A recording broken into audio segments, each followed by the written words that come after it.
Agora 13 minutos restando para as 11, 19 graus e 4 décimos a temperatura, programa Troca de Ideias pela Rádio Independente, e a gente dá sequência à nossa troca de ideias com o prefeito de Lajeado, Marcelo Calma. A gente já falou em relação às lives que foram feitas aí durante todo o período da pandemia para informar a população, mas temos outros assuntos aqui na nossa pauta para tratar, mas apenas para fechar de Covid-19, e aproveitando o gancho do que disse no anúncio, o governador Eduardo Leite, tem novas flexibilizações sendo implementadas. O que a gente observa é que a situação de Lajeado já há bastante tempo ela tem sido bem favorável do ponto de vista do contágio da Covid, e agora o governador permite, numa escala maior, a questão envolvendo festas e público também em eventos. Segue também a vacinação para as pessoas com 14 anos ou mais. O que a gente pode falar em relação a esses temas, prefeito? Bom dia, Nicolas, Rita, bom dia a todos os ouvintes. Bem, o que a gente pode falar é que na segunda-feira, às 7h30 da manhã, nós estaremos reunindo novamente o Comitê Covid para tratar justamente dessas flexibilizações que foram anunciadas pelo Estado. O documento oficial do Estado ainda não está disponível.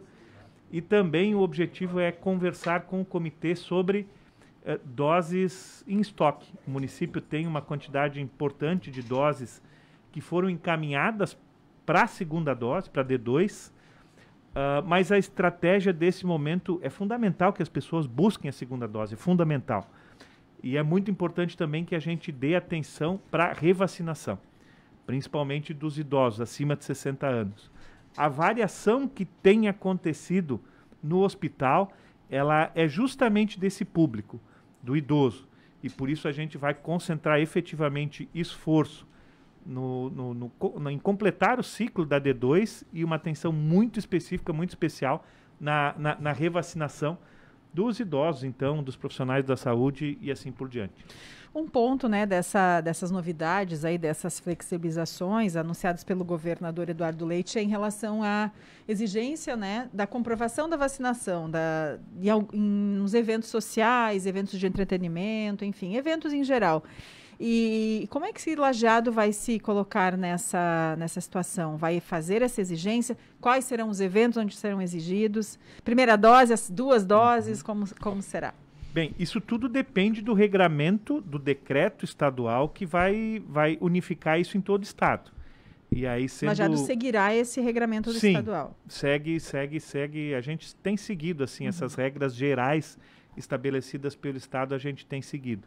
Então, esse também é o objetivo da reunião de segunda, a gente discutir esses pontos e ver até onde pode ser avançado, até onde a gente tem autonomia e até onde a gente precisa efetivamente estabelecer como regra obrigatória.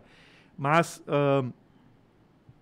ela vai ser importante, essa regra, para deixar tranquilidade, por exemplo, nos eventos sociais, casamento, tem baile em clubes, tem várias coisas. Shows, né? Que é mais fácil de fazer essa gestão. E é uma sinalização de que sim, de que essas atividades elas podem ocorrer naturalmente e dentro do regramento previsto. Ainda dentro dessa questão também, a fiscalização, né, que precisará estar bastante atenta a partir do regramento, da confirmação do regramento, e aí como será essa fiscalização? Porque tem a questão da testagem também, dependendo do evento. A gente tem a fiscalização mobilizada por todos esses tempos, todos esses períodos. Nós estamos centralizando fiscalização agora na perturbação do sossego público, porque nós estamos num bom momento do combate à pandemia. Então, o foco a gente direciona para um lado e para o outro. A partir do momento que vira o regramento, a gente também organiza e faz com certeza. A gente observa alguns países, por exemplo, não exigindo mais o uso de máscaras em locais abertos. Lajeado, como que enxerga essa questão? Eu acho que é um ponto importante. Precisa muito da conscientização de cada cidadão. Eu sou favorável à liberação da máscara em locais abertos, em locais com distanciamento, mas depende de cada cidadão conseguir ter essa noção, essa ciência, da onde pode estar interferindo na saúde do próximo. Então, também defendemos, achamos que é um ponto importante e tomara que seja um dos próximos avanços no combate à pandemia. Acho que assim como nós tivemos que reaprender a viver, né, com as máscaras, com o álcool, com os cuidados, e que ainda se, né, mantém por algum tempo, deve se manter pelo menos por mais algum tempo, a gente vai precisar reaprender os comportamentos nos locais, né? Quando é local fechado, quando tem mais pessoas. Um belo exemplo é o supermercado. Tem muita gente que pergunta, poxa, mas precisa... O supermercado, eu acho que sim, que é importante, porque a gente ainda não está livre da pandemia. E a gente precisa ter esses símbolos para que a gente não esqueça de que efetivamente ainda corre esse risco. Agora, num local aberto, como se foi falado, num parque, onde se mantém distância, na prática do futebol, teria amparo para não exigir a máscara. E ainda o bom senso da pessoa que, porventura, estiver, né, com algum sintoma que também evite é muito importante essa exposição. O uso da máscara, né? Exato. Especialmente dentro do próprio grupo familiar, e esse ponto é importante. Acho que a gente vai tirar dessa pandemia muitas questões importantes do ponto de vista da educação de convívio, onde se você tem algum tipo de síndrome gripal, que você use máscara ou permaneça em casa, porque a gente acaba vivendo um período tão duro que agora a gente começa a ver as flexibilizações e sente uma cautela ainda das pessoas em relação a voltar como era antes da pandemia. Mas avançando em outros temas, apenas para fazer uma frase, prefeito, porque foi assunto aqui ao longo dessa semana aqui na Rádio Independente, que foi justamente um retorno com mais força, pelo menos assim, podemos assim dizer, das fiscalizações do Departamento de Trânsito aos finais de semana. Já foi falado em relação à perturbação ao sossego, mas também operações de balada segura devem voltar agora também nos próximos meses. A gente percebe assim que a cidade ela está querendo retomar a vida normal e em muitos desses locais recuperar o tempo perdido. Mas é fundamental manter o regramento. Então, vão ser incentivadas as baladas seguras, vão ser incentivadas as fiscalizações de trânsito, vão ser incentivadas as fiscalizações de alvará. Acontece muito na cidade que um estabelecimento pede o alvará de bar, de restaurante, e aí ele não tem a proteção acústica e com isso ele precisa respeitar o horário noturno. Ele não pode provocar barulho, não pode provocar perturbação além das 22 horas. Caso queira direcionar a atividade para depois das 22 horas, há necessidade de todo um regramento de proteção acústica, de alguns investimentos nos estabelecimentos. Também é possível. E o município vai estar muito atento em estar olhando tudo isso para garantir o direito do divertimento da população, mas também o direito do sossego daqueles que estão nas suas residências.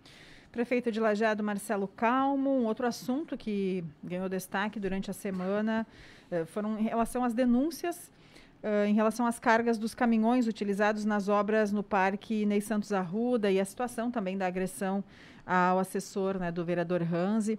E eu gostaria que o senhor comentasse em relação a essa situação, que as pessoas têm muitas dúvidas, ficaram, né, em dúvidas, e a gente gostaria do seu posicionamento. Bem, a gente fez questão de encaminhar também para a Câmara de Vereadores a nossa manifestação, né? Nós não concordamos com qualquer tipo de agressão.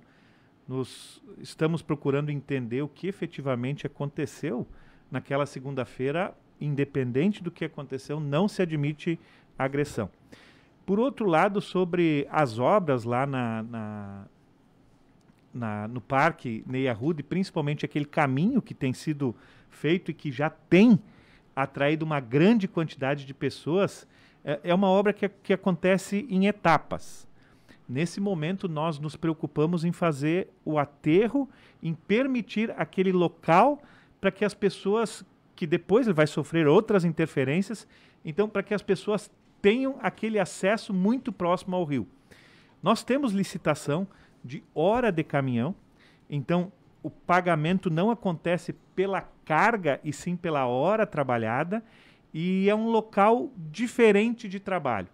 A própria carga é uma carga diferente, é uma carga com pedras volumosas para conseguir fazer o aterro adequado. Então, naturalmente, o peso e a quantidade dessas cargas, elas ultrapassam muitas vezes o peso do caminhão, caso ele esteja com a sua capacidade até o limite. E aí se faz essa procura, essa análise, põe um pouco menos de volume e respeita o peso máximo. E por outro lado, como se paga por hora, e a fiscalização está lá controlando quantas cargas, quantas horas, tudo isso. É um trabalho que nós entendemos oportuno para o momento, muito importante para o município, também porque as pedras foram doadas. O município não precisou desembolsar com as pedras. Então, o custo-benefício e a entrega para a população é uma obra fantástica. Acredito que vai cair no gosto e virão outras etapas. O momento agora a gente tem estudado de que forma fazer a iluminação daquilo. A gente tem alguns desafios para superar por causa das enchentes. As enchentes fazem parte do nosso cotidiano. Então, de que forma a gente consegue incluir iluminação e garantir que a permanência com a enchente. Por outro lado, a gente tem a pavimentação daquele local, ele vai ser pavimentado.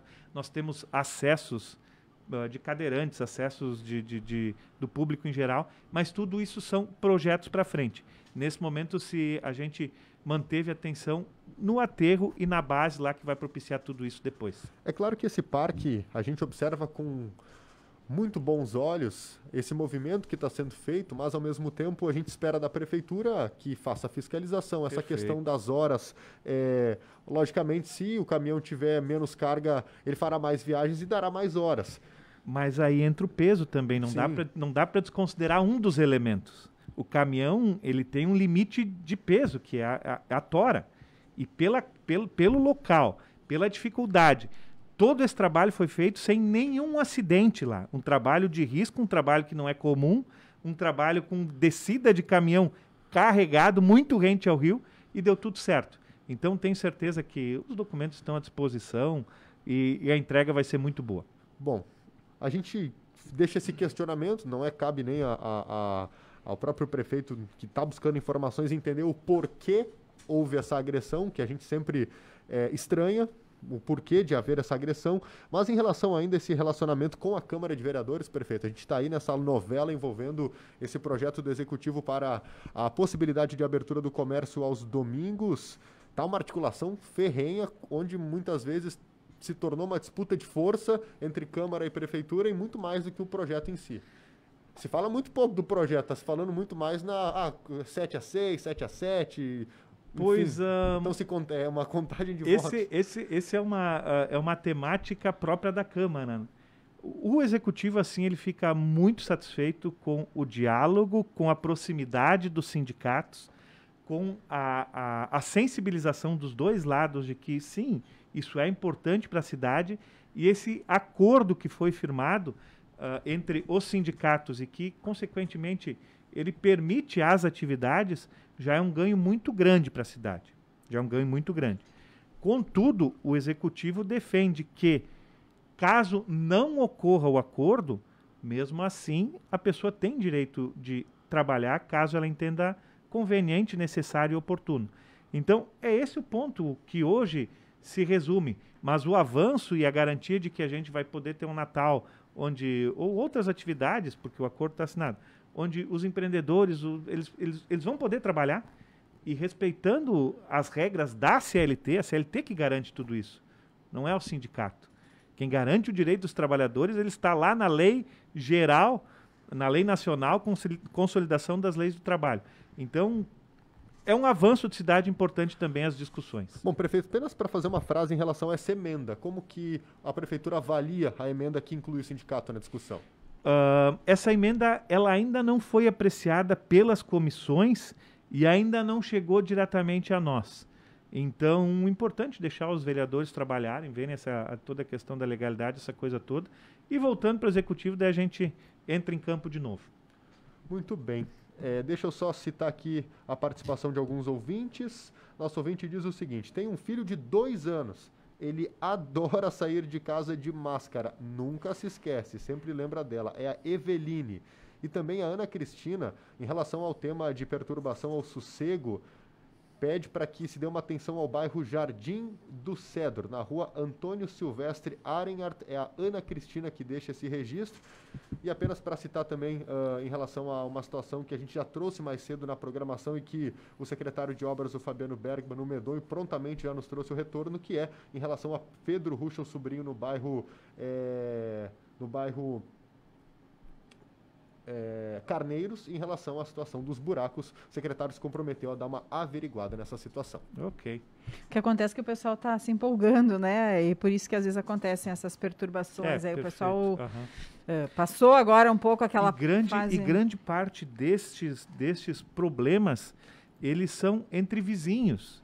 E importante, a gente conversava ontem da importância do município estar fazendo o canal de ligação. E sendo problema entre vizinhos, o juizado especial civil é o caminho adequado. Às vezes, o próprio cidadão, ele tem mais força de agir do que o próprio município, porque o município não consegue adentrar na casa do sujeito. Agora, se há uma perturbação num determinado bairro e o vizinho se sente incomodado, sim, o vizinho tem direito de propor ação de pequenas causas, como se diz, para buscar uma reparação e buscar que se pare com esse tipo de atividade. O Abel Ferreira que o diga, técnico do Palmeiras. Ah, é? Não viu a coletiva no final do jogo? Não vi. Classificou para a final da Libertadores, foi pro microfone, pistola com o vizinho dele. Ah, é? Uhum. Eu tô preocupado com o meu Inter lá, mas o medo já passou, pelo menos, né? 3 jogos, 3 vitórias no segundo turno e 8 jogos de invencibilidade, mas amanhã o bicho pega. E o Lajadense também, né? Lajadense, bem. uma bela campanha. E, poxa, seria um belo presente de final de ano, imagina ter o acesso e a gente ter de novo. Parabéns a toda a diretoria do Lajadense, tem feito um belo trabalho. Lajadense joga segunda-feira fora de casa. Prefeito Marcelo Calmo, muito obrigada pelas informações. Um bom fim de semana e parabéns pelo aniversário de casamento. Teve essa semana aí, eu vi a postagem aí, né? Parabéns. Parabéns à sua esposa. Valeu! E, poxa... Pô, não comprou nem presente naquela ocasião, no Dia dos Namorados. Estamos calculando aqui. Estamos calculando, já estou em débito. Mas parabéns para você. Mas parabéns ao prefeito também, porque ele lida com a Casa das 4 Mulheres. Pois.